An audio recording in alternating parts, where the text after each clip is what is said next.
हम पढ़ रहे हैं remaining part of the capital equilibrium.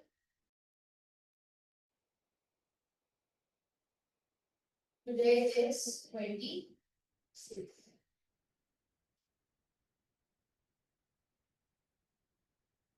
अच्छा जी, आगे बढ़ते हैं। आज हमारे पास इस सिचुएशन में जिसे हम कहते हैं कि कैपिटल इक्विलिब्रियम में आपको याद है आपने लास्ट क्लास में पढ़ा था केसी, concentration of product upon concentration of reactant।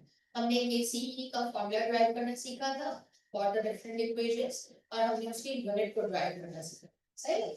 आज हम जो सीखेंगे वो इक्विलिब्रियम कांस्टेंट से रिलेटेड ही बात सीखेंगे, लेकिन इक्विलिब्रियम कांस्टेंट आपके पास और मजीद इन टर्म्स ऑफ प्रेशर या मोल फ्रैक्शन क्या हो सकते हैं, जरा उसकी बात करते हैं। इक्विलिब्रियम कांस्टेंट अगर किसी रिएक्शन की बात की जाए तो that is A into B and C into D। आपने इसके लिए अगर Kc का फॉर्मूला लिखना है तो आपने कहा concentration of C, concentration of D, then concentration of A and concentration of D। या आपने किसकी बात की है, या आपने बात की है Kc से रिलेटेड। सही, जिसे आप कहते हैं इक्विलिब्रियम कांस्टेंट। लेकिन अगर आपके पास बात की जाए Kp से रिलेटेड, Kp किसे कहते हैं, P stands for partial pressure। जब आपके पास सारे रिएक्टेंट और प्रोडक्ट एक ही गैसियस स्टेट के अंदर मौजूद हो तो आप कहते हैं आप यहाँ पर कॉन्सेंट्रेशन या केसी फाइंड आउट नहीं करेंगे, बल्कि हमें ये बात समझ आती है कि यहाँ पर पार्शियल प्रेशर और कॉन्सेंट्रेशन जो है वो क्या होगा, टेम्परेचर पर एक दूसरे के क्या है, डायरेक्टली प्रोपोर्शनल। यानी आप ये कह सकते हैं कि यहाँ पर कॉन्सेंट्रेशन के बजाय आप क्या चीज फाइंड आउट कर रहे हैं, पार्शियल प्रेशर। क्यों? क्योंकि आप इन गैसेस से रिलेटेड कॉन्सेंट्रेशन के टर्म्स में बात नहीं कर पाएंगे। तो आप क्या करते हैं, यहाँ पर सिंपल Kp का फॉर्मूला यानी P stands for partial pressure of each gas और partial pressure of Dalton's law of partial pressure पढ़कर आए हैं और वो क्या था, the pressure exerted by the each gas। तो आप यहाँ पे क्या लिखेंगे, अभी भी काम तो यही होगा, लेकिन मैंने लिखा Pc, फिर लिखा मैंने Pd, फिर मैंने क्या लिखा Pa और फिर क्या लिखा Pb। लेकिन हर एक के साथ P लगाया था और स्क्वायर ब्रैकेट नहीं लगाया, क्योंकि हम जानते हैं, हमने पढ़ा था कि इस स्क्वायर ब्रैकेट का मतलब क्या होता है, मोल पर क्यूबिक डेसिमीटर। सही है, क्या आपके पास बात आ गई। अच्छा, अब आप में से कोई मुझसे ये सवाल करेंगे कि अगर यहाँ पर कोएफिशिएंट्स मौजूद हो देन व्हाट हैपन। मुझे याद है कि हमने लास्ट क्लास में इस बात को डिस्कस कर लिया था कि there will be present as the exponent. Similarly अगर आपके पास यहाँ पर भी मौजूद है कोएफिशिएंट तो आप यहाँ पर भी क्या लगाते हैं, फॉर एग्जांपल कोएफिशिएंट से रिलेटेड आप उसे बना लेते हैं क्या, पावर्स। सही है, तो ये बात आपने याद रखी। ये था नंबर 2। नंबर 3 अगर मैं आपसे बात करूँ, आप कहेंगे कि नंबर 3 पर आपके पास यहाँ पर नजर आएगा के एन। यहाँ एन का मतलब क्या है, नंबर ऑफ मोल्स। यानी आपसे कहा जाए कि एन का मतलब क्या है तो आप कहेंगे equilibrium constant in terms of number of moles.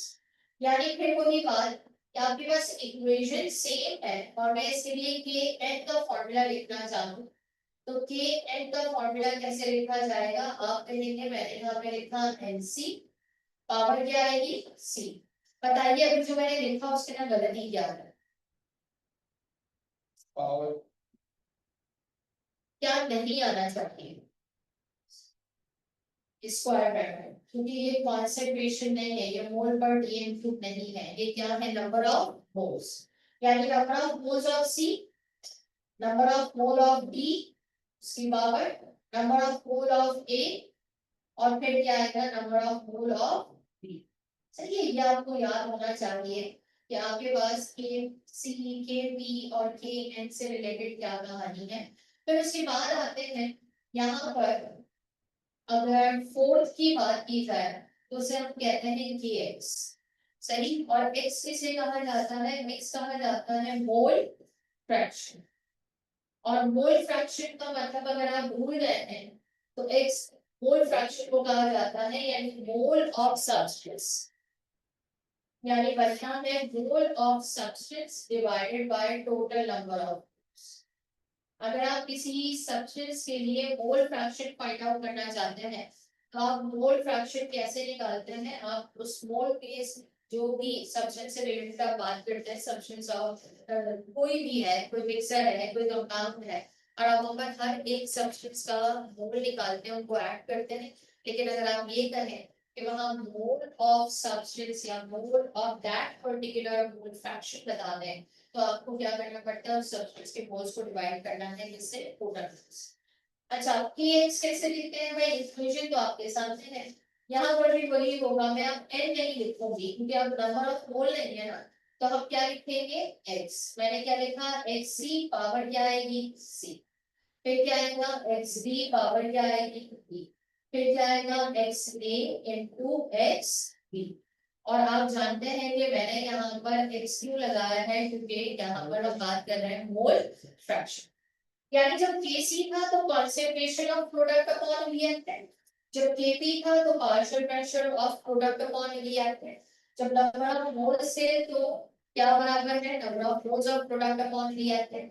और जब मोल फ्रैक्शन की टर्म्स में बात की जाएगी तो आपके पास क्या बनेगा, नंबर ऑफ मोल्स नहीं बल्कि mole fraction of product upon reactant.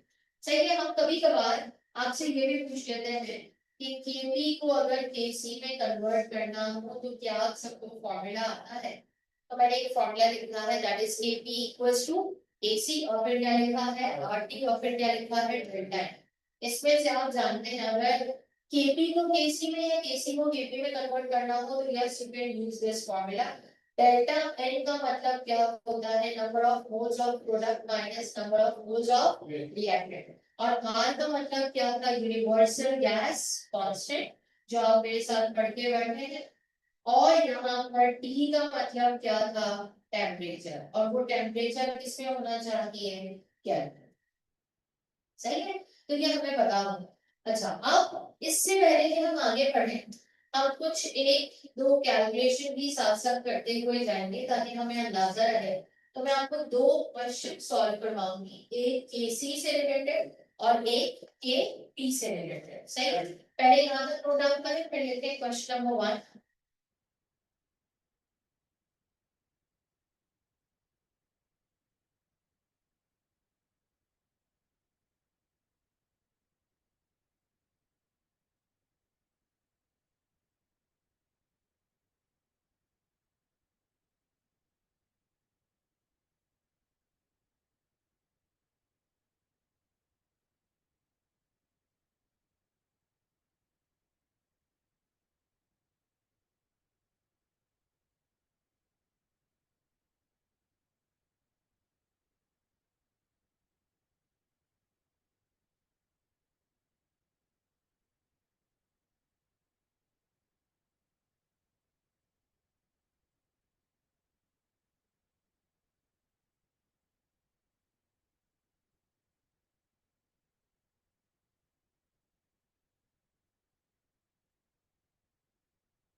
Question number 1 पे मुझे सॉल्व करके बताइए by using the formula of Kc product upon reactant.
Solve this AC calculate करके अगर आपने बताया है तो बताइए क्या आंसर आ रहा है।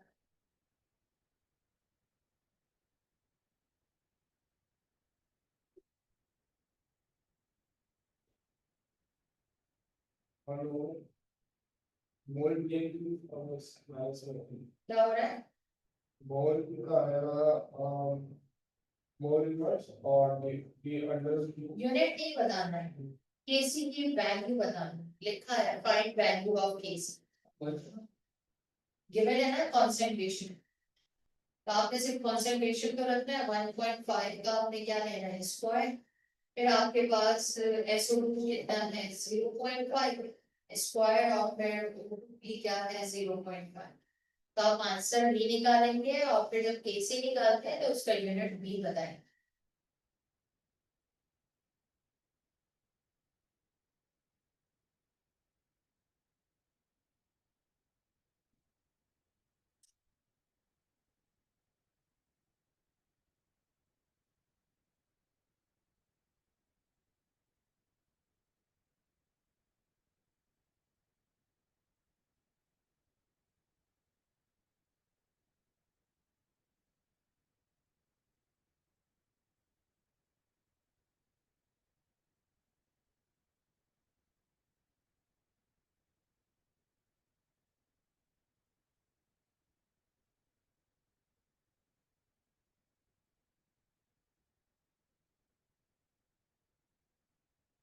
स्टेट का है मोल इनवर्स और डी और डिवाइस आंसर क्या है? Mole inverse 18 18। और फिर आ रहा होगा आपके पास मूवमेंट इनवर्स डीएफ यानी डीएफ मोल इनवर्स। यहाँ आपके पास जो भी आंसर आया उसके साथ आपने यूनिट लिखा डीएफ क्यूब मोल इनवर्स। अच्छा अब जरा बोर्ड पे देखते हैं और क्वेश्चन नंबर 2 देखते हैं। कैलकुलेटर का कमाल चलेगा यहाँ पे सारा। मैंने इसे टेम्परेचर चेंज कर दिया, वैसे तो सोचा कि आपको थोड़ा सा देखा जाए, लेकिन लिखा गया फाइंड वैल्यू। किसकी वैल्यू फाइंड आउट करनी है? केपी। सही है। और केपी को फाइंड आउट करने के लिए आपको क्या गिवन होना चाहिए? Partial pressure of ethers. लेकिन उसने हमें पार्शियल प्रेशर नहीं दिया, नहीं दिया तो फिर क्या होगा? उसने वैल्यू ऑफ केसी ली है, कितनी है 1.98, कितने टेम्परेचर पर 500 डिग्री सेंटीग्रेड। सही है।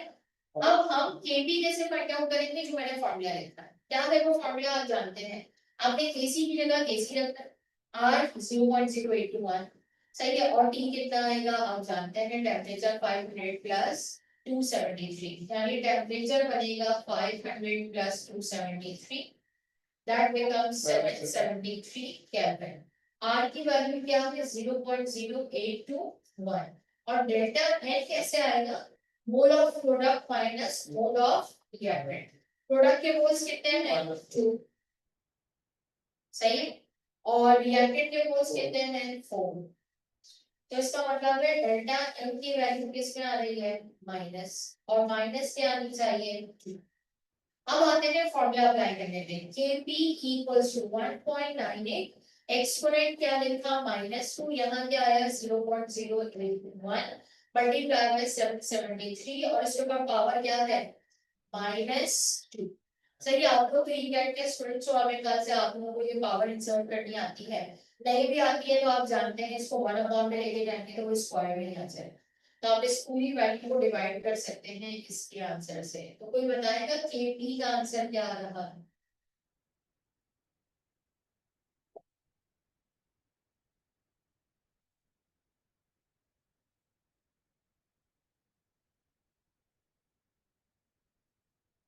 क्या आ रहा है?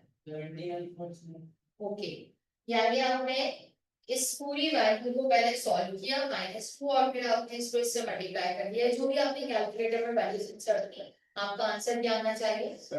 ओके सही। तो जो आपका आंसर आता है, जो आप बता रहे हैं, यकीनन दैट्स गुड। आप जितने भी लोगों ने कैलकुलेट किया है सही कैलकुलेट किया है। तो क्या ये सिंपल कैलकुलेशन समझ में आती है? सही है। अब आते हैं एक और। अक्सर कभी कभार थोड़ा सा हम आपको तंग करते हैं कि अगर केसी की वैल्यू कैलकुलेट करनी हो तो हम आपको कॉन्सेंट्रेशन नहीं देते, बल्कि हम आपको क्या दे देते हैं, हम आपको देते हैं ग्राम्स, और उस ग्राम्स के जरिए हम आपसे कहते हैं कि भाई सॉल्व करके बताते हैं कि आपके पास आंसर क्या है। तो चले जरा मिलकर सॉल्व करते हैं। बस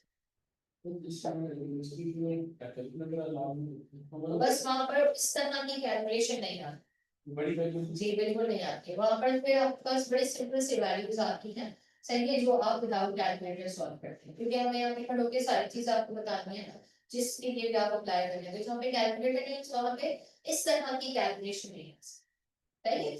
यानी और इसको सिंप्लीफाई, अगर यहाँ पे नंबर्स हम देख के दिया तो फिर हम डेसिमल या फ्रैक्शन नहीं देते हैं, हम कोशिश करते हैं कि सिंपल वैल्यूज दें, जैसे 4 दे दिया, 2 दे दिया, 9 दे दिया, 11 दे दिया, जिनके स्क्वायर्स आपको याद होते हैं और आप उसको सिंपली सॉल्व कर सकते हैं, सही है, तो उसके लिए इतनी टेंशन है। अच्छा अब आते हैं next one.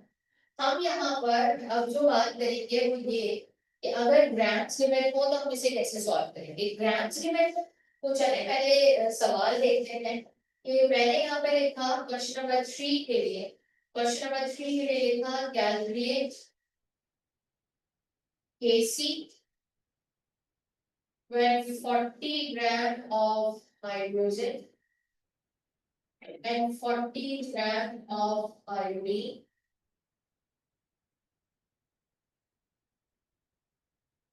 are present at equilibrium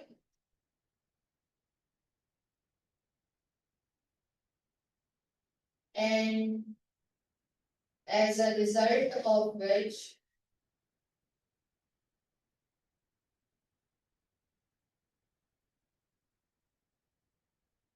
70 gram of H are equilibrium.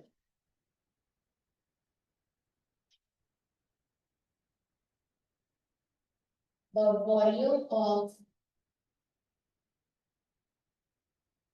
container is 10 dm. इस पूरी बात में हमारे लिए सबसे इम्पोर्टेंट बात ये थी, ये लिखा है एट इक्विलिब्रियम, यानी ये इसको मैं ऐसे भी कह सकती थी, मैंने तो थोड़ा सा आपको डिस्टर्ब करने के लिए पूरी वर्डिंग बना दी, मैं ये भी कह सकती थी 40 grams of hydrogen, 40 grams of iodine and 70 grams of hydrogen iodide are present at the equilibrium. At the equilibrium में बताता है कि अब आपको पूरी कैलकुलेशन ऐसे नहीं करना पड़ेगी कि आपने पूरी इक्वेशन लिखी फिर उसके बाद माइनस एक्स प्लस एक्स वाली कहानी लगाई, नो नेवर, आप डायरेक्टली हमें क्या करेंगे, हमें बस यहाँ पे थोड़े से स्टेप्स बढ़ाने पड़ जाते हैं। फॉर एग्जाम्पल मैं हाइड्रोजन की बात करूं, हाइड्रोजन कितने ग्राम से 40 मोल, सही है, और मैंने इसके लिए मॉलिक्यूलर मास क्या लगाया, तो आंसर क्या आ रहा है 20। इस 20 को मैंने किससे डिवाइड कर देना है, वॉल्यूम ऑफ कंटेनर कितना है 10, तो आपके पास जो आंसर आया वो क्या है 2, और मैंने इसके लिए क्या कैलकुलेशन की, क्यों की है, that is the concentration which is required for the Kc calculation, सही है। ना मैं ग्राम्स रख सकती हूँ ना मैं मोल्स रख सकती हूँ, बल्कि मुझे क्या रखने होंगे वहां पर मोलर कॉन्सेंट्रेशन। इसी तरह अनमोल निकाल देते हैं, उसमें आप मेरी थोड़ी हेल्प कर दें, 40 है और आयोडीन होता है 127, तो अगर मैं 127 को 127 कैलकुलेटर नहीं है लेकिन हम इसे कर सकते हैं, तो ट्वाइस ऑफ 127 क्या होगा 254।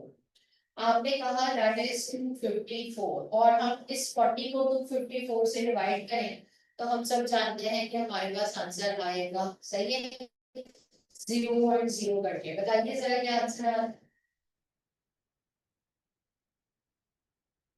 जल्दी जल्दी, 0.157। चलें जी आगे बढ़ते हैं, सही है, और उसको मैं 10 से डिवाइड कर दूं तो आप जानते हैं 0.0157 होगा।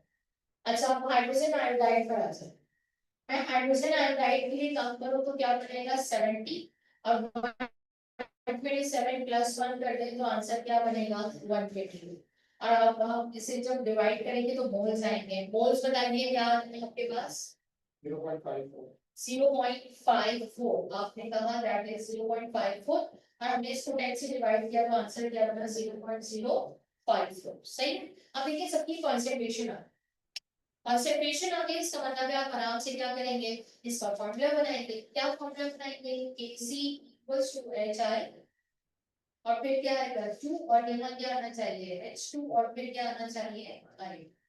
देखो रेयर कंडीशन में कैसा आ जाएगा रेयर, लेकिन क्योंकि आपके पास पेपर्स में ना इस तरह के एक दो क्वेश्चन नजर आते हैं इसीलिए हमें बता के भेजना आपको जरूरी है। तो आपको पता होना चाहिए कि अगर ग्राम्स गिवन होंगे so how to calculate the Kc. आपने कंसंट्रेशन रख दी सबकी और आपने इसका क्या किया आंसर निकाल। क्योंकि मैंने जब इसकी इक्वेशन ना भी गिवन हो तो हमें पता है हाइड्रोजन आयोडाइड की इक्वेशन फॉर्मेशन की ये है। सही है, इसीलिए हमारे पास एचआई के साथ क्या आएगा स्क्वायर। सही, तो इसे नोट डाउन करें फिर आगे बढ़ते हैं। क्या second side of board clear है? नोट डाउन कर लिया?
बेटा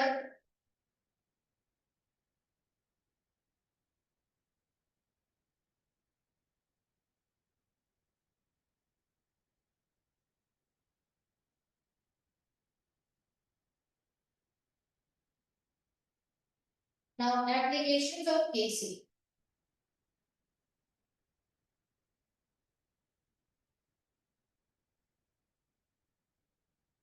इसकी पहली एप्लीकेशन है it helps to predict the direction of wave.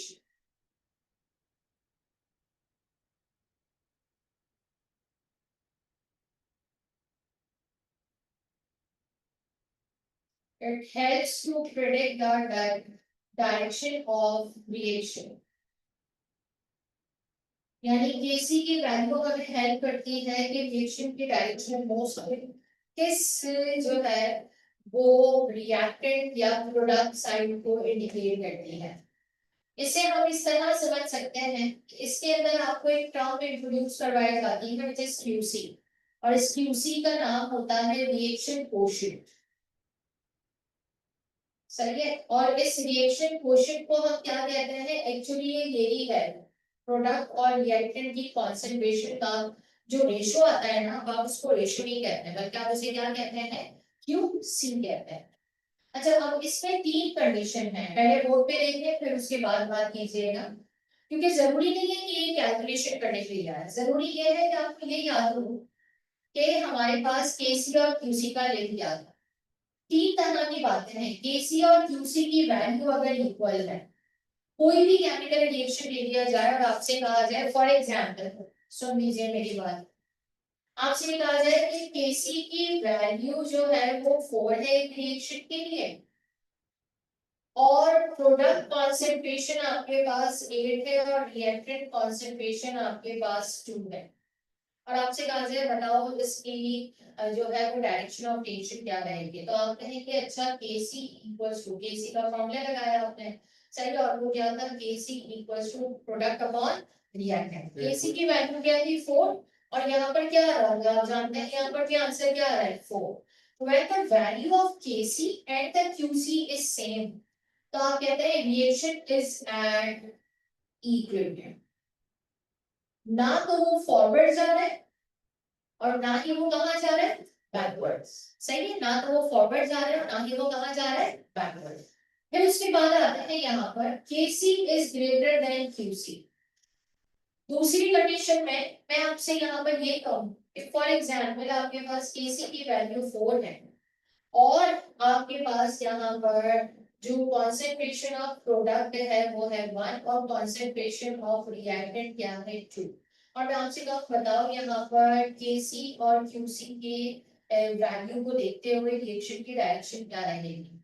तो आप कहेंगे बिल्कुल प्रेडिक्ट कर सकते हैं। केसी कितना है 4, प्रोडक्ट कितना है 1 और रिएक्टेंट कितना है 2।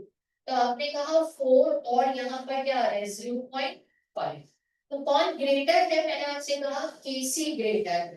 सही है। तो जब भी केसी ग्रेटर होगा और क्यूसी स्मॉलर होगा, रिएक्शन कौन सी डायरेक्शन में रहेगा, फॉरवर्ड। और इस बात को आप ऐसे भी याद रख सकते हैं, अगर केसी ज्यादा है तो प्रोडक्ट ज्यादा होगा, प्रोडक्ट यानी न्यूमैरेटर आपके पास ज्यादा होगा और इसका मतलब है कि रिएक्टेंट क्या होगा आपके पास कम। सही है। थर्ड कंडीशन ना शायद मैं आपको ना भी बताऊं तब भी आप उसे प्रेडिक्ट कर। केसी इज लेसर देन क्यूसी, यानी कौन ज्यादा होगा, क्यूसी ज्यादा और केसी कम। आप यही बात यहाँ पर प्रेडिक्ट कर सकते हैं कि केसी कम है, इसका मतलब कौन कम है, प्रोडक्ट। और इसका मतलब कौन ज्यादा है, रिएक्टेंट। तो इसका मतलब है reaction moves in which direction, सही है, बैकवर्ड और रिवर्स डायरेक्शन में से कहते हैं। So that is the first one application which helps to predict the direction of reaction in form of the QC. सही है। उसके बाद आते हैं इसकी सेकंड वाली application, it helps to predict the extent of reaction. It helps to predict the extent of reaction. Extent of reaction का मतलब आप सब जानते हो, सही। एक्सटेंट अगर मैं आसान लफ्जों में कहूँ तो लिमिट, रिएक्शन ज्यादा से ज्यादा किस हद तक कौन सी डायरेक्शन में रहा।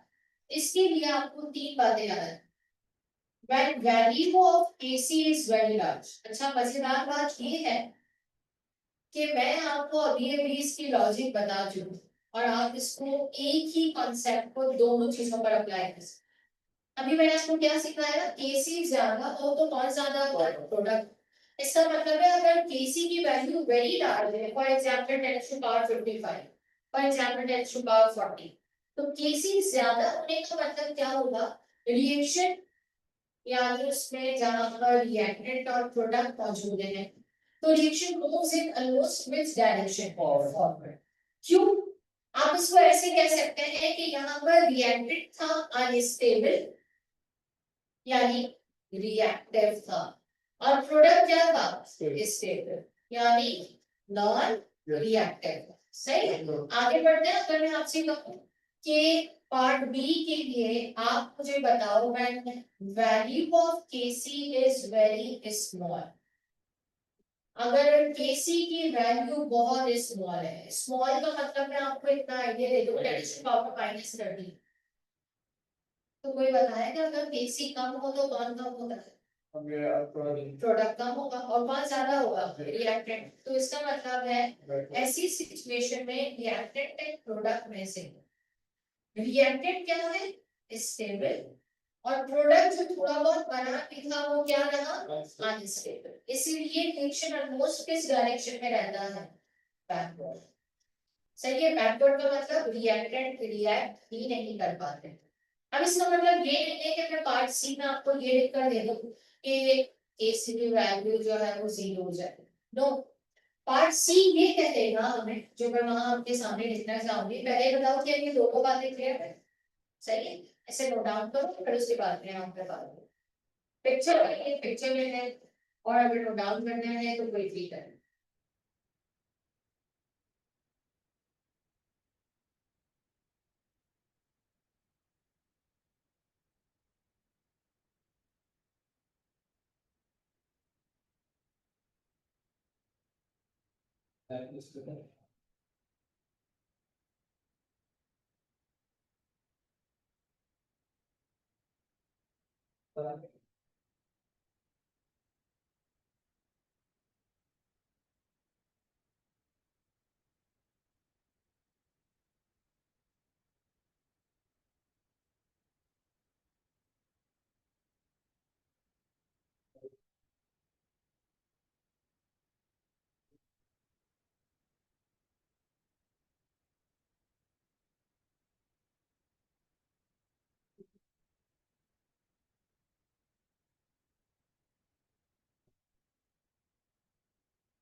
केसी की वैल्यू क्या थी लार्ज और फिर क्या थी केसी की वैल्यू यानी इक्विलिब्रियम कांस्टेंट आपके पास वेरी लार्ज तो फॉरवर्ड और वेरी स्मॉल तो कहा जाएगा मॉडरेट।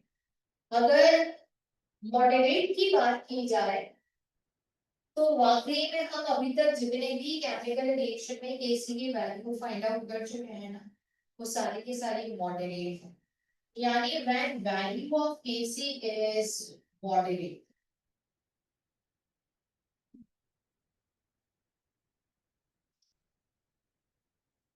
और मॉडरेट का मतलब क्या होगा ना बहुत ज्यादा है और ना बहुत कम है लीस्ट और मोस्ट वाली सिचुएशन है। तो इसका मतलब यहाँ पर आप ये प्रेडिक्ट करना चाहें कि रिएक्टेंट ज्यादा अनस्टेबल है या प्रोडक्ट ज्यादा अनस्टेबल है नेवर। कभी रिएक्टेंट रिएक्ट करेगा और क्या बना देगा प्रोडक्ट तो रिएक्शन कहाँ चला जाएगा फॉरवर्ड और कभी प्रोडक्ट दोबारा क्या बना देगा रिएक्टेंट सही तो वो क्या होगा आपके पास बैकवर्ड। इसका मतलब है कि ये रिएक्शन आपके पास दोनों डायरेक्शन में रहता है कभी क्या रहता है फॉरवर्ड और कभी क्या रहता है बैकवर्ड। और ये काम चलता रहता है तब तक जब तक क्या ना हो जाए until equilibrium established। जब तक आपके पास इक्विलिब्रियम एस्टैब्लिश ना हो जाए उसे आप कहते हैं कि वो केसी की वैल्यू क्या है मॉडरेट जिसको आप एक्सपेरिमेंटली क्या कर सकते हैं कैलकुलेट भी कर सकते हैं। सही तो नॉर्मल रिएक्शन जितने भी होते हैं उसमें केसी की वैल्यू ना बहुत हाई होती है ना बहुत स्मॉल होती है बल्कि क्या होती है मॉडरेट। सही है तो ये जो लिख रहे हैं कितना रहेगा ओके।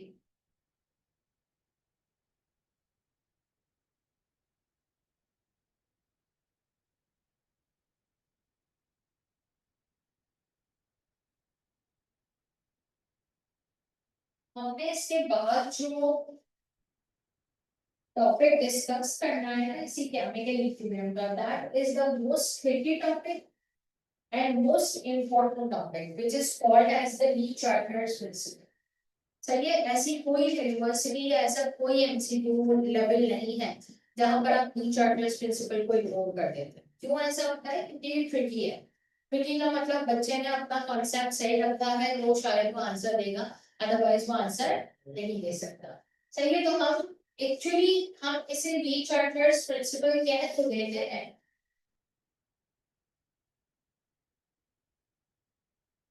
लेकिन उसके अंदर एक और बात थी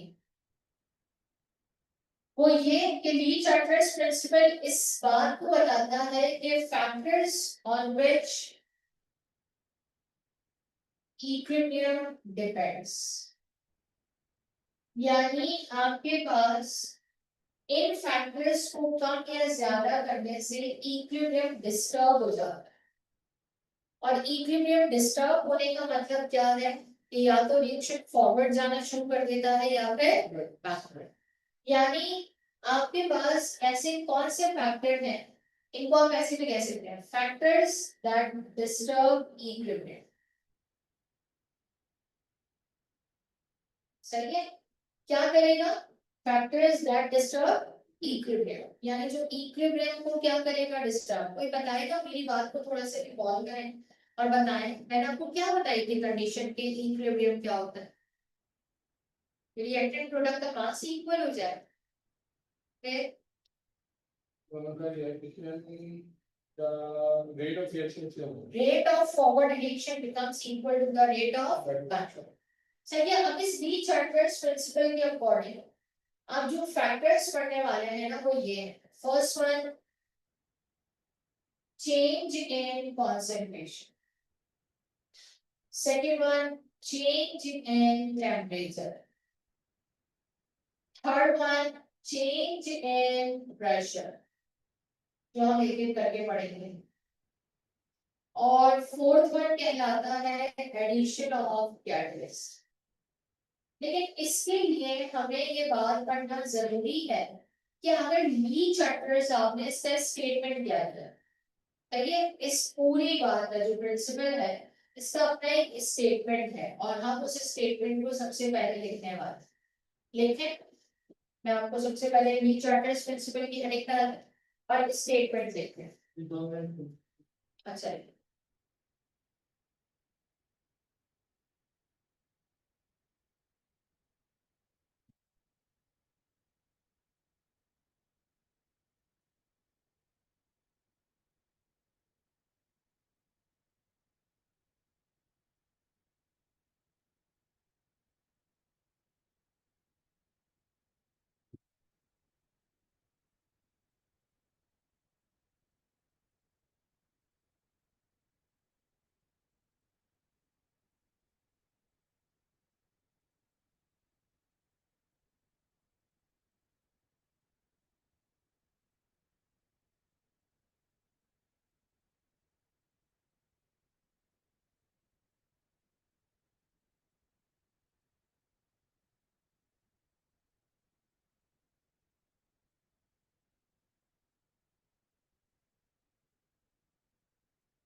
हाँ बेटा, अब देखिए स्टेटमेंट।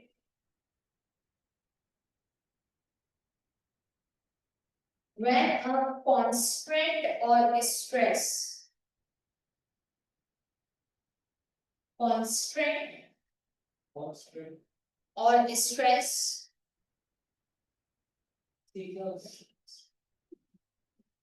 चेंज के दो मुख्तलिफ नेम हैं, कॉन्स्टेंट या फिर क्या, स्ट्रेस। और आसान लफ्जों में हम इसे क्या मान रहे हैं, एनी चेंज। सही है, कोई भी चीज, यानी मेरा कांस्टेंट और स्ट्रेस लफ्ज क्यों बता दूं मैं, क्योंकि स्टेटमेंट के वर्ड्स है ना। मैं आसान लफ्जों में चाहूँ तो इसे लिखवा सकती हूँ, मेरा change is applied in the direction of the equilibrium. लेकिन अगर वहां लिखा हुआ आगे तो आपने यहाँ बेहतर नहीं पढ़ा, ऐसा कोई रीच आर्टर और आप शायद उस ऑप्शन को सिलेक्ट ना करें। सही है ना, कांस्टेंट और stress is applied in a direction of equilibrium.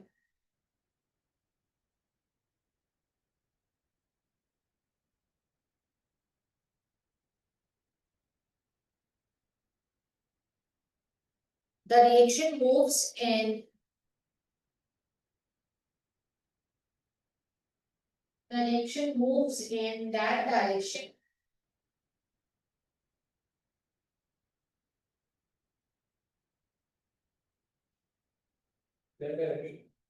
which can minimize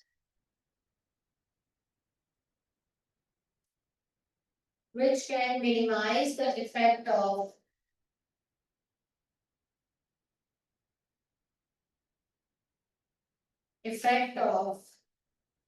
that constant or stress.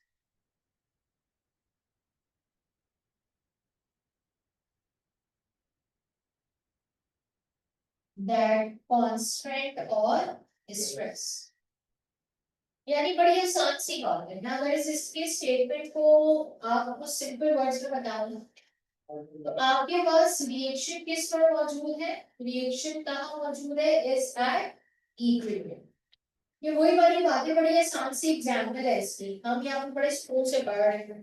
सही ना, कोई आया और बार जो है वो इस क्लास का जो ओपन करे बंद कर दे, तो ओपन करे बंद कर दे, होगा क्या इससे, थोड़ी देर के लिए हम सबकी जो पूरी की पूरी जो है वो अटेंशन है, हमारी पूरी कंसंट्रेशन है, हमारी पूरा लेक्चर ग्रिपिंग है, वो सब थोड़ी देर के लिए क्या है, डिस्टर्ब है। सही है, लेकिन होगा क्या, हम खुद ही फिर अपने आप को खुद ही मैनेज कर लेते हैं कि सही है, अब अगर ये हो भी रहा है तो होने दो, हम अपनी जो है वो क्लास को मेंटेन रखते हैं। यहाँ पर भी ऐसे ही, अगर ये शिफ्ट किस पर मौजूद है, इक्विलिब्रियम। सही है, लिखने वाली बात तो लिखनी अब समझ आनी चाहिए। आपने अचानक से चेंज कर दिया, क्या चेंज कर दिया, मैंने ऊपर लिखकर बताया। आपने कंसंट्रेशन चेंज कर दी, आपने टेम्परेचर 25 था आपने 50 कर दिया, आपने प्रेशर था पहले 180 में आपने इससे भी कम कर दिया, या आपने स्टेरिक कैटलिस्ट ऐड कर, आपने चेंज अप्लाई किया।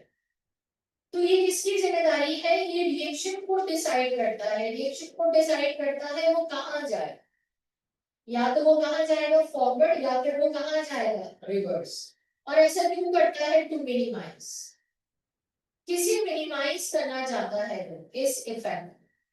सही है, टू मिनिमाइज दैट इफेक्ट, यानी इस इफेक्ट को वो खत्म करना चाहता है। कौन से इफेक्ट को, जो चेंज थोड़ी देर के लिए आ रहा है, जो इक्विलिब्रियम को डिस्टर्ब कर रहा है, रिएक्शन को डिसाइड करता है मुझे फॉरवर्ड जाना चाहिए या फिर बैकवर्ड जाना चाहिए।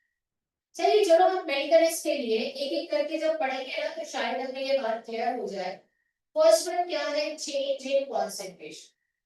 देखो आप लोग के ना चेहरे बता रहे हैं कि सब कॉन्सेंट्रेशन की बात तो कर रही है, लेकिन किसकी कॉन्सेंट्रेशन, रिएक्टेंट की या फिर प्रोडक्ट की, और हम यहाँ पे दोनों की बात करेंगे। चलिए फॉर एग्जाम्पल आपके पास एक रिएक्शन है और मैंने वो रिएक्शन आपके सामने लिखा, चाहे ये कोफिशिएंट के साथ भी या कोफिशिएंट बगैर हो, हमें इससे मसला नहीं है। लेकिन हम सब ये जानते हैं कि इसमें रिएक्टेंट ए बी है और प्रोडक्ट कौन है, सी एंड डी। फिलहाल ओवरऑल हम यही मानते हैं कि इसी फॉर्मूला लिखो तो प्रोडक्ट अपॉन क्या आएगा, रिएक्टेंट। अब अगर मैं आपसे कहूँ कि चलिए जरा रिएक्टेंट के टर्म्स में बात करते हैं, बेटा ध्यान रखिएगा, आपकी लेक्चर जो है वो ग्रिप नहीं ब्रेक होनी चाहिए, वरना ये टॉपिक आपके दिमाग में नहीं है।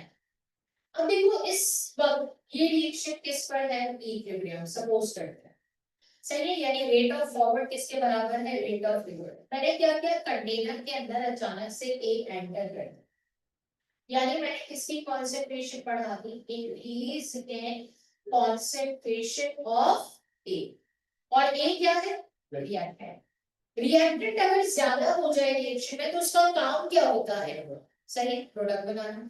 तो अगर इक्विलिब्रियम तो डिस्टर्ब हुआ इसके एडिशन से, लेकिन ए ने कहा मैं तो रिएक्टेंट हूं और रिएक्टेंट हूं तो मेरा काम क्या है, तो उसने पॉलीकॉर्बिक कौन सी डायरेक्शन में जाना शुरू कर दिया, प्रोडक्ट। जितना ज्यादा आया था, जितना ज्यादा हमने ऐड किया था, जितनी ज्यादा कॉन्सेंट्रेशन बढ़ी थी, वो सबकी सब यूटिलाइज हो गई कहाँ जाने में, और अब चाहे मैं ए इंक्रीज करूं, बी इंक्रीज करूं, या दोनों ए एंड बी इंक्रीज करूं, ये सब है तो क्या, रिएक्टेंट। और इसका मतलब है जब जब रिएक्टेंट इंक्रीज होगा, रिएक्शन हमेशा कौन सी डायरेक्शन में रहेगा, रिएक्शन हमेशा कौन सी डायरेक्शन में रहेगा, फॉरवर्ड। चाहे आप एक रिएक्टेंट बढ़ाएं, दो रिएक्टेंट बढ़ाएं, या दो रिएक्टेंट पर टाइम बढ़ाएं, increase in concentration of the reactant shifts the equilibrium in the forward direction। ये बात हमें, ये रिप्रेजेंटेशन हमें ये बता। अब आप मुझे बताओ, मैंने इंक्रीज लिख दिया, आप मुझे डिक्रीज बता। डिक्रीज का मतलब क्या है, अच्छा खासा ये बेचारा रिएक्शन जो है वो इक्विलिब्रियम पर था, सही है। इक्विलिब्रियम का मतलब रेट ऑफ फॉरवर्ड किसके बराबर है, रेट ऑफ बैकवर्ड। मैंने क्या किया, इसमें से एक रिएक्टेंट जो सप्लाई करी थी उसे स्टॉप कर दिया, सही है, यानी मैंने उसे देना बंद कर दिया, या मैंने उस कंटेनर में से एक को रिमूव कर दिया। जब मैंने यहाँ से एक को रिमूव कर दिया, एक रिएक्टेंट निकाल दिया, सही है, उसकी सप्लाई बंद कर दी, तो अब क्या होगा, इक्विलिब्रियम डिस्टर्ब। कौन कम हो गया, रिएक्टेंट, और ज्यादा हो गया प्रोडक्ट। प्रोडक्ट पॉलीकॉर्बोनेट इसकी हेल्प करना शुरू हो जाएगा रिएक्टेंट की। और जब ऐसा होगा तो रिएक्शन कहाँ आएगा, क्या बैकवर्ड आकर रिएक्शन हमारे लिए फेवरेबल है, नो। रिएक्शन क्यों करवाते हैं, ताकि ज्यादा से ज्यादा क्या बने प्रोडक्ट। इसका मतलब है ज्यादा से ज्यादा प्रोडक्ट के लिए ये कंडीशन हमारे लिए हरगिज भी सूटेबल नहीं है। एज अ केमिस्ट हमारी क्या कोशिश होनी चाहिए कि रिएक्शन पर ना आए, सही है, और रिएक्शन कौन सी डायरेक्शन में रहे, फॉरवर्ड।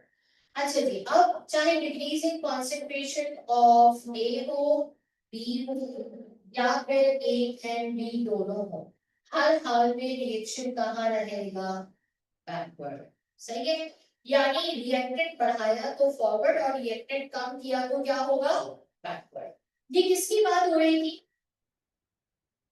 कॉन्सेंट्रेशन की। किसकी कॉन्सेंट्रेशन, रिएक्टेंट। हम किसकी बात करेंगे अब, प्रोडक्ट। आप लोग की आवाजें बताएंगे कि आपको कितनी बात समझ में आ रही है। इस पूरी इक्विलिब्रियम पर मैंने अचानक से कॉन्सेंट्रेशन ऑफ सी बढ़ा, तो बताएगा प्रोडक्ट ज्यादा हो जाएगा तो कहाँ जाएगा, मैंने यहाँ लिखा increase in concentration of product, चाहे वो सी हो, डी हो, या फिर दोनों हो, लेकिन इस पूरी कंडीशन पर रिएक्शन कहाँ आ जाएगा, बैकवर्ड। क्योंकि प्रोडक्ट ज्यादा होने का मतलब है कि वो फौरी तौर पे दोबारा क्या बनाने शुरू कर देगा, रिएक्टेंट। क्या सूटेबल है ये, तो आप मुझे बताएंगे अगर इंक्रीज इन कॉन्सेंट्रेशन नहीं बल्कि मैं यहाँ पे decrease in concentration of product कर दूं, सी एंड डी, यानी फॉर एग्जांपल यहाँ कार्बन डाइऑक्साइड बन रही थी, मैंने कार्बन डाइऑक्साइड सारी की सारी कंटेनर से निकाल दी, स्क्रैप हो गई सारी की सारी, सही है, हमें नहीं पता चला कंटेनर जो है वो लीक हो गया और वहां से कार्बन डाइऑक्साइड चले, तो कौन कम हो गया, प्रोडक्ट।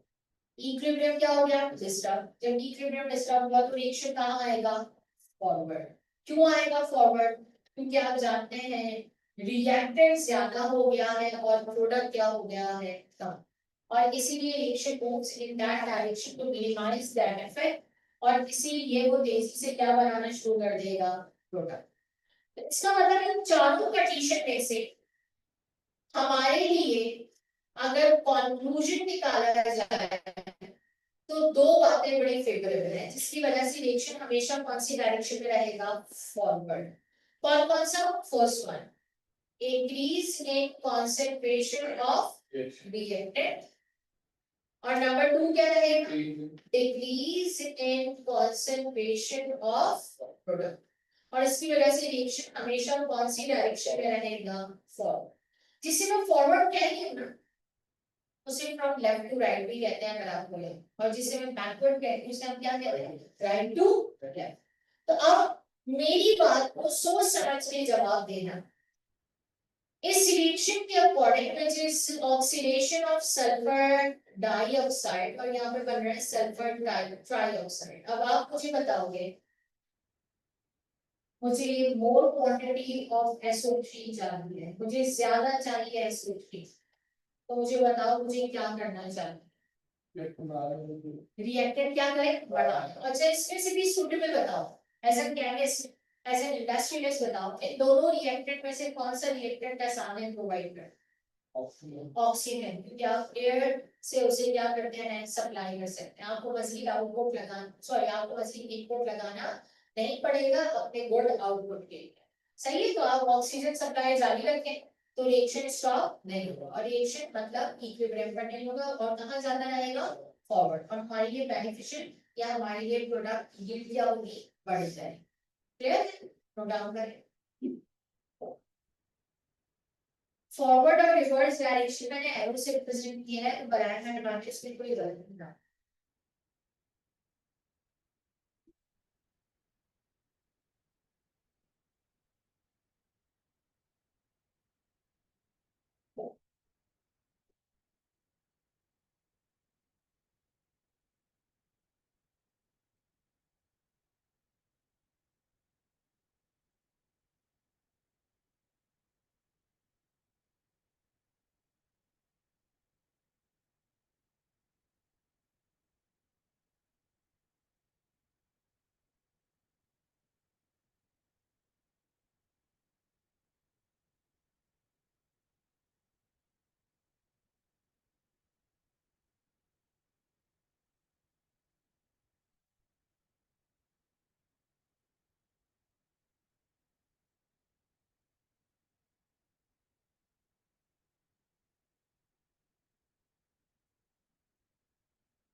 For instance, हमने डिग्री कंसंट्रेशन ऑफ रिएक्टेंट हमने डिग्री मतलब बिल्कुल नहीं कर दिया बिल्कुल ही निकाल दिया ऐसे ही कर दिया रिएक्टेंट तो बिल्कुल दोबारा से रिएक्टेंट बन जाएगा रिवर्स मतलब इक्विलिब्रियम वो हम समझ रहे हैं कि प्रोडक्ट बन रहा है जबकि हमें दोबारा से रिएक्टेंट बना हुआ मिलेगा तो एज एन इंडस्ट्रियलिस्ट तो हमारे लिए नुकसान हो गया ना मतलब जीरो अगर रिएक्टेंट जीरो भी है तो प्रोडक्ट में रिएक्टेंट को बढ़ा के इक्विलिब्रियम जी बिल्कुल क्योंकि वो रिवर्स आना शुरू होता है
नेक्स्ट वन क्या है, चेंज इन टेम्परेचर, यानी टेम्परेचर ज्यादा या कम करने से इक्विलिब्रियम पर क्या फर्क पड़ेगा। हम सिर्फ ये नहीं बात कर सकते क्योंकि हमें पता है कि अगर हम टेम्परेचर की बात कर रहे हैं तो रिएक्शन हो सकते हैं थर्मोकेमिकल रिएक्शंस, और थर्मोकेमिकल रिएक्शंस का मतलब है कि कोई रिएक्शन क्या होगा, एक्सोथर्मिक, और कोई क्या हो सकता है, एंडोथर्मिक। सही है, अगर आपको याद नहीं है तो मैं आपको याद दिला देती हूँ। एक्सोथर्मिक का मतलब ऐसे रिएक्शन जिसमें हीट क्या होगी, लॉस। सही है, जब रिएक्टेंट से प्रोडक्ट बन रहा हो तो एक्स्ट्रा हीट क्या होगी, एमिट। सही, और अगर मैं आपसे कहूँ कि यहाँ पर एंडोथर्मिक है तो इसका मतलब है कि यहाँ पर हीट क्या होगी, एब्सॉर्ब। सही, लेकिन हमें कैसे पता चलेगा, ना तो हम रिएक्शन होता हुआ देख रहे हैं, ना ही मुझे रिएक्टेंट नजर आ रहे हैं, ना प्रोडक्ट। तो हमें तो मिलेगी इक्वेशन, हमें इक्वेशन से पहचानना है। तो अगर इक्वेशन में डेल्टा एच की वैल्यू नेगेटिव है, जैसे डेल्टा एच इस रिएक्शन का -235 है, -395 है, -733 है, तो इसका मतलब है वो कौन सा रिएक्शन होगा, घर में। और अगर कहीं पर डेल्टा एच की वैल्यू क्या होगी, पॉजिटिव, +495 +193, सही, तो इसका मतलब क्या होगा, वो रिएक्शन आपके पास क्या है, एंडोथर्मिक, क्योंकि हमें इक्वेशन देखकर पहचान। इसका मतलब आप सिर्फ ये नहीं कह सकते टेम्परेचर बढ़ाने से इक्विलिब्रियम फॉरवर्ड चला जाएगा, बैकवर्ड, आपको ये देखना पड़ेगा आप टेम्परेचर कम या ज्यादा कौन से रिएक्शन के लिए कर रहे हैं, किसके लिए कर रहे हैं, एक्सोथर्मिक। जैसे कि फ्यूल कंबशन जितना भी हो रहा है कि आपके पास कंबशन रिएक्शन कोल का है, आपके पास गैसोलीन का है, सही है, ये सब के सब क्या है, नेचुरल गैस का है, सही है, ये सब के सब क्या है, एक्सोथर्मिक। और एक्सोथर्मिक की वजह से क्या होता है, आउटसाइड टेम्परेचर भी क्या होता है, ज्यादा। सही है, एंडोथर्मिक क्या होता है, एंडोथर्मिक जब तक आप हीट नहीं देंगे ना, reactant are not ready to form the product. क्यों, क्योंकि उसकी अपनी कैपेसिटी ही नहीं। तो जब तक वो एक्स्ट्रा हीट एब्जॉर्ब नहीं कर लेता है तब तक वो प्रोडक्ट नहीं बनाता है। तो आपको ये बात याद रखनी है कि हम सबसे पहले यहाँ पर अलग अलग बात करेंगे। सबसे पहले हम जिसके लिए बात करेंगे वो किसके लिए है, फॉर एक्सोथर्मिक रिएक्शंस। सही है, किसके लिए है बेटा, फॉर एक्सोथर्मिक रिएक्शंस। अच्छा, अगर मैं आपसे कहूँ एक्सोथर्मिक रिएक्शंस, तो अब आप देखते हैं, मैंने आपको बकायदा लिखकर बताया A + B C + B, और मैंने आपको कहा डेल्टा H की वैल्यू क्या होगी, नेगेटिव। गौर से सुनना मेरी बात, एग्जाम्पल भी ले लेते हैं। इंजन है, और इंजन में आपने जो है वो फ्यूल फिल करवाया और आप उसे चला रहे हैं, और यकीनन बहुत हीटअप हो गया, और हीटअप होने का मतलब है रिएक्शन बहुत तेजी से हो रहा है, कंबशन। आप उस इंजन को और हीट प्रोवाइड कर, मेरे लिए बेनिफिशियल होगा या मेरे लिए नुकसानदेह, नुकसानदेह, बिल्कुल ऐसे। आप किसी एक्सोथर्मिक रिएक्शन को दो कंडीशन में लेकर जाएं तो आपको बड़ा वाजिब फर्क पता होगा। आपने यहाँ पे इंक्रीज इन टेम्परेचर कर दिया, अच्छा, हम इसे इंक्रीज इन टेम्परेचर के बजाय अक्सर कहते हैं हाई टेम्परेचर, यानी आपने यहाँ पर टेम्परेचर बढ़ा दिया। क्या ख्याल है, प्रोडक्ट बनता रहेगा, क्या मेरे लिए बेनिफिशियल होगा, नो। कहाँ चला जाएगा, बैकवर्ड। क्यों, क्योंकि उसे पता है कि हीट बहुत हो गई है भाई, हीट बहुत हो गई है तो वो यहाँ नहीं रहेगा। आपको आपको मालूम होना चाहिए कि जितना प्रोडक्ट बनेगा उतनी हीट इवॉल्व होगी, जितनी हीट इवॉल्व होगी उसके लिए नुकसान है। और हमने भी उसका टेम्परेचर बढ़ाया, 25 डिग्री सेंटीग्रेड के बजाय 40 डिग्री सेंटीग्रेड पे कर, तो प्रोडक्ट तो नहीं बनेगा। प्रोडक्ट फौरी तौर पर अपनी हीट कम करना चाहेगा और कहाँ चला जाएगा, बैकवर्ड। चलिए, तो हमारे लिए बेनिफिशियल नहीं है, इसका मतलब है ये जाएगा फ्रॉम राइट टू लेफ्ट। अब आपको और शायद बात समझ में आए, डिक्रीज इन टेम्परेचर।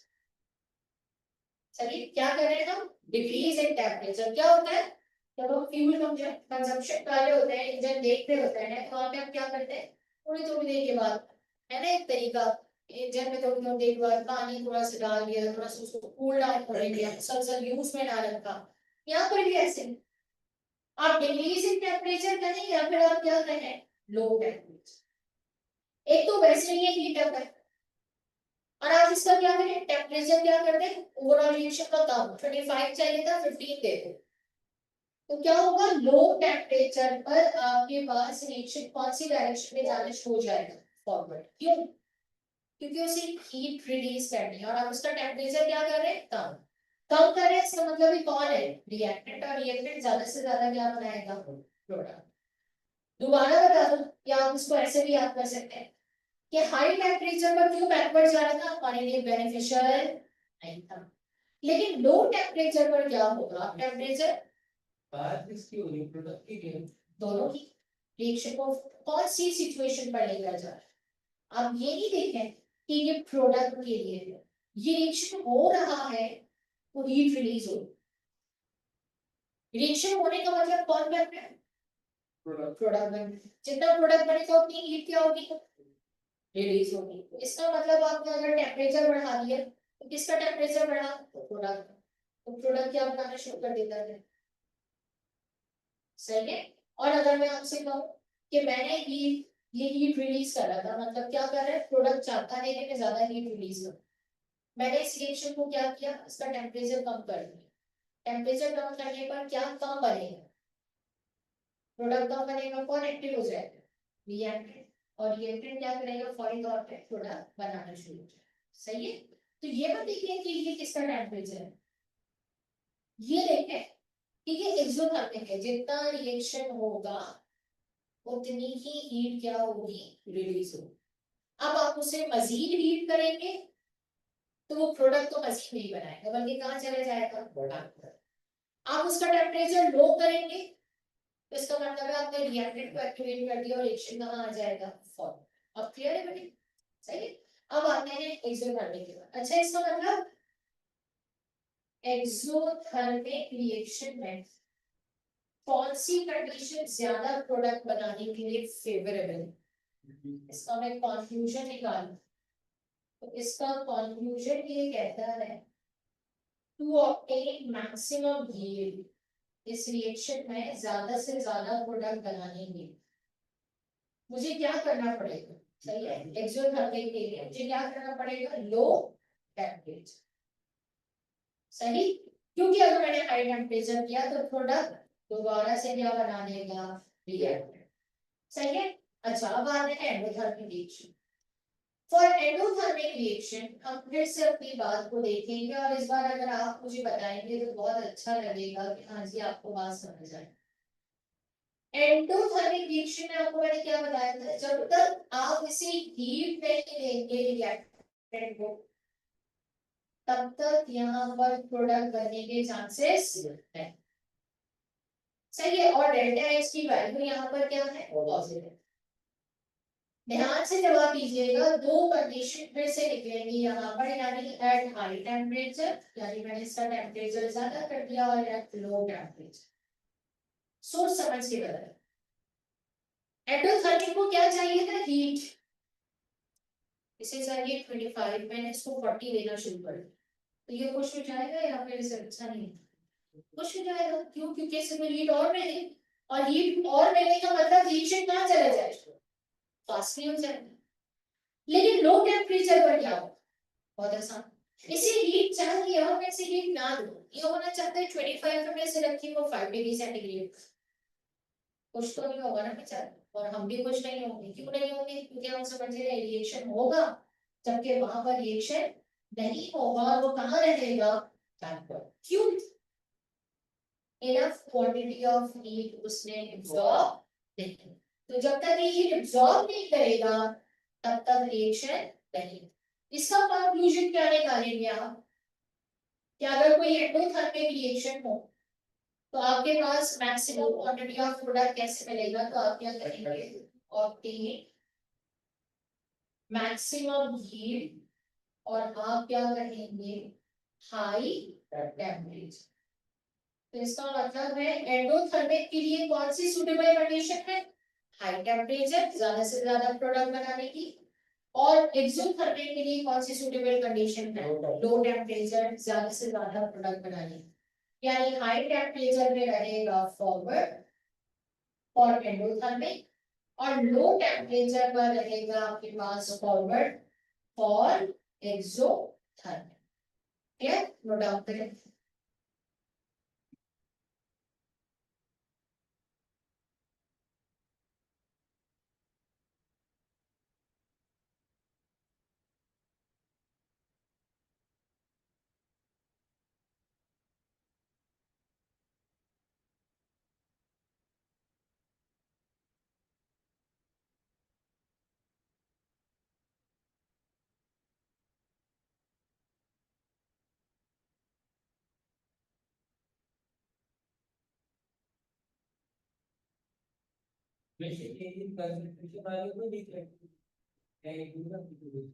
जी अभी ली चैप्टर्स ही चल रहा है। ली चैप्टर के 4 फैक्टर थे ना, पहला पढ़ा कॉन्सेंट्रेशन, दूसरा क्या पढ़ रहे हैं टेम्परेचर, थर्ड होगा प्रेशर, फोर्थ होगा कैटलिस्ट।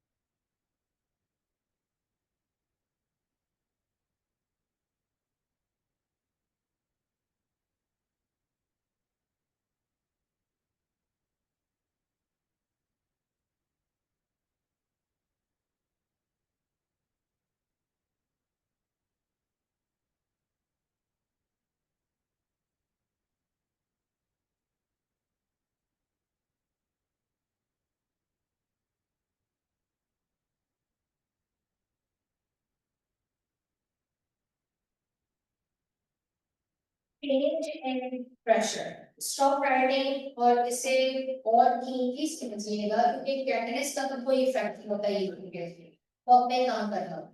जो हमने केमिकल काइनेटिक्स में पढ़ा था कि वो एक्टिवेशन एनर्जी को लो करता है और स्पीड ऑफ रिएक्शन को फास्ट। तो प्रेशर में क्या होगा कि आप सब इस लॉ को जानते हैं जो मैंने यहाँ पे लिखा है, क्या है ये कौन सा लॉ है? Volume is reversal motion towards pressure, boys law. इसी ट्रिक को मैं यहाँ पे आपसे कहूँ वॉल्यूम की जगह कर लूँ नंबर ऑफ मोल्स। क्या कर लूँ? Number of moles. आपको ये बात बड़ी जल्दी समझ आएगी। चलो जरा देखते हैं कि ये ट्रिक क्या है। चेंजिंग प्रेशर पर आपके पास मैंने एक इक्वेशन लिखी that is a plus b। यहाँ मैंने लिखा x y फिर लिखा n और फिर लिखा n में। यकीनन इस इक्वेशन में मैं कोफिशिएंट लिख रही हूँ, इसका मतलब है उसके इम्पोर्टेंस है। चलिए अब मैंने क्या किया, यहाँ पर हम 3 कंडीशन बना रहे हैं। First one x plus y greater than n plus n। कोई बताएगा ये x y n n क्या है? इसलिए वो है मोल्स। मोल है, इसके बैलेंसिंग फैक्टर कह लो, कोफिशिएंट कह लो, लेकिन ये वो है जो इस इक्वेशन को क्या करते हैं, बैलेंस करते हैं। इसको मैं ऐसे कह सकती हूँ moles of reactant greater than moles of product. क्या मैं इस इक्वेशन को ये कह सकती हूँ? सही। अब जरा बोर्ड पे देखो, लिखो नहीं, कुछ भी बात नहीं, पहले सुन लो समझ लो। मैं आपसे कहूँ बेटा मैंने यहाँ पर पहली कंडीशन अप्लाई की और वो था हाई प्रेशर। कोई मुझे बताएगा कि इस कॉन्सेप्ट के अकॉर्डिंग अगर प्रेशर ज्यादा हो तो मोल्स क्या होने चाहिए? कम, है ना? तो मोल्स किसके कम है? रिएक्टेंट के कम है या प्रोडक्ट के कम है?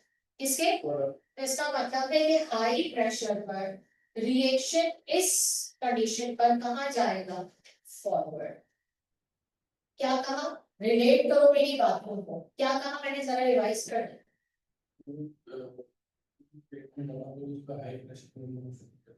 कहाँ जा रहा है? क्यों जा रहा है? प्रेशर ज्यादा है। प्रेशर ज्यादा है तो मोल्स क्या होने चाहिए? कम।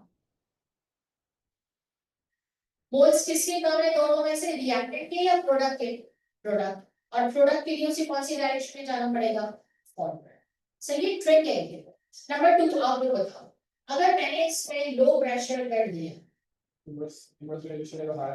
प्रेशर लो हो जाएगा तो मोल्स क्या होने चाहिए? ज्यादा। मोल्स ज्यादा किसके हैं?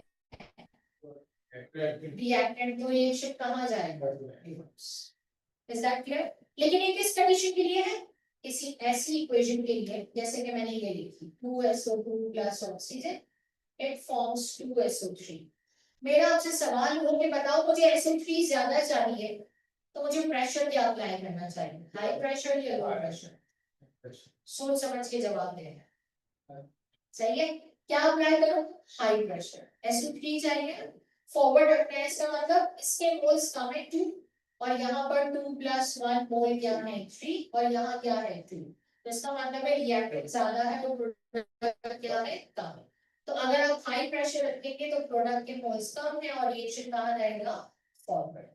सही है। सेकेंड कंडीशन, पार्ट बी पे जाते हैं। मैंने लिखा यकीनन आप समझ तो जाएंगे, x plus y is lesser than m plus n। कोई बताएगा मैं इसको क्या लिखूंगी? Moles of reactant lesser than moles of product.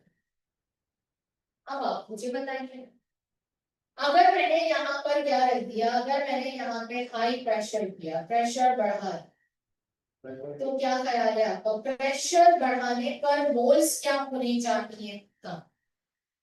किसके मोल्स कम है? रिएक्टेंट के। इसका मतलब रिएक्शन कहाँ आएगा? होगा। Is that clear? आपको क्लियर? आपको यस? आपको ओके। पार्ट 2, इसका मतलब है लो प्रेशर, तो मुझे बताने की जरूरत भी नहीं है। प्रेशर लो होगा तो मोल्स क्या होंगे? ज्यादा। और किसके मोल्स ज्यादा है? प्रोडक्ट के। इसका मतलब रिएक्शन कहाँ जाएगा? सही है, इसका मतलब रिएक्शन कहाँ जाएगा? सही। तो इसका मतलब आपको ये देखना पड़ेगा which type of the equation is present और आपके पास उसके मोल्स क्या है। इसलिए मैंने आपको एक एग्जांपल भी देकर बताई है कि आप उसे कैसे अप्लाई। सही है। उसके बाद हमें पार्ट सी। मैंने लिखा x plus y equals to n plus n। सही है। क्या कहा? x plus y equals to n plus n। क्या मतलब है इस बात का? Moles of reactant equals to moles of. यकीन करें आप, इसके अंदर प्रेशर चाहे बढ़ाएं या फिर प्रेशर चाहे कम करें, नो इफेक्ट।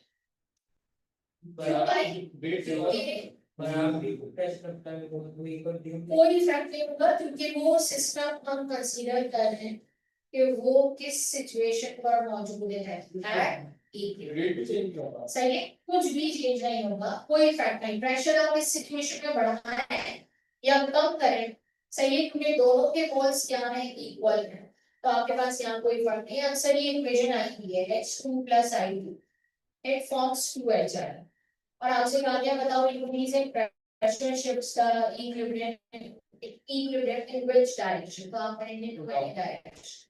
सही है। क्यों? क्योंकि वहां पर प्रेशर पर ये वाली बात एप्लीकेबल है if these two moles are equal, no effect for the increase or decrease in pressure।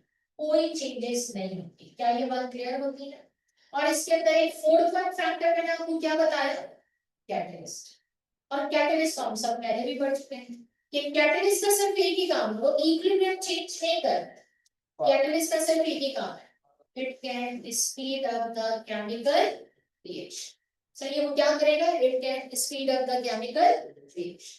क्या यहाँ तक बात समझ आती है? सही है। इसे हम करेंगे कल कंटिन्यू, लेकिन आप केमिकल काइनेटिक्स को पढ़ के बैठिएगा। कल मैंने केमिकल काइनेटिक्स से रिलेटेड करवाना है सॉल्व। तो ऐसा कैसे कि ये गैस है, कैसे? जी गैस। सही है। इंशाल्लाह नेक्स्ट क्लास में करते हैं।